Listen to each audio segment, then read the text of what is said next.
Mr. Speaker, sir, I thank you very much for the opportunity given to me to participate in the general discussion on the interim budget presented to the House by the Honorable Finance Minister.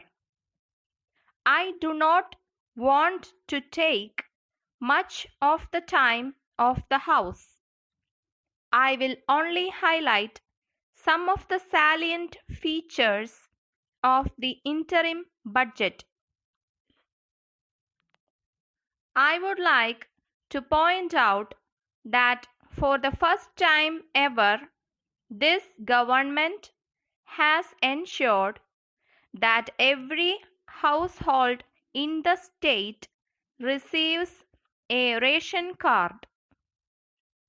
So far, nearly 2 crore families have not received ration cards after the difficult process of issue of new ration cards and renewal of old ration cards was completed. I would also like to say that this government has adopted universal access to the public distribution system. Those who want to take rice have been allowed to draw their full quota irrespective of their family income. Thus, this government has ensured food security to all the people in the state. Next, I would like to point out that large sums of money have been allocated for the Health and Family Welfare Department. I am very glad to note that a number of primary health centers have been upgraded into hospitals. In this connection, I wish to point out that this government has also provided huge sums of money for purchase of medicines and drugs to the hospitals in the state. This is a great achievement. In the field of education, I wish to point out that many schools have been upgraded and infrastructure facilities have been provided to them. The huge investment on education will have a remarkable impact on improving the enrollment and achievement rates in schools.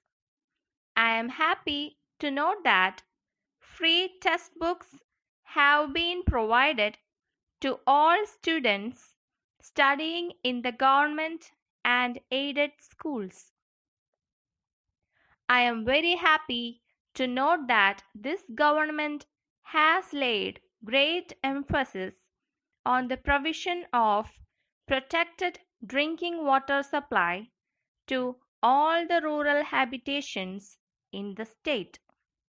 This government has taken effective steps to provide safe drinking water in the urban areas, and water supply improvement schemes have been taken up in several towns.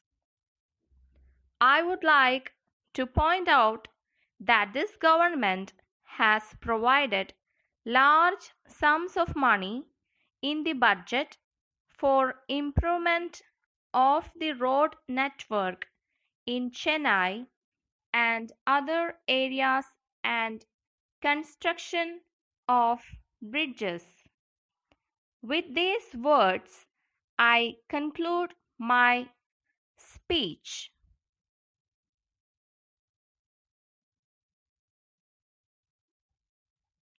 Dear sirs, we have great pleasure in submitting herewith our lowest offer in duplicate as required by you in the prescribed form for the supply of industrial equipments. We are sure that you will find our offer will compare most favorably with any supplier. When we agree to the terms and conditions of the tender, we have to say that we differ on two terms of the tender. The first one is, as per your terms and conditions, goods should be delivered within 20 days from the date of order. In case we do not have stocks of the materials you order, we shall have to get them from our head office, and this will cause some delay, but we shall take every action to deliver within the stipulated time. In such a peculiar situation, we shall pray for an extension of time, and the same should be granted. We await the pleasure of serving your great organization. Yours faithfully.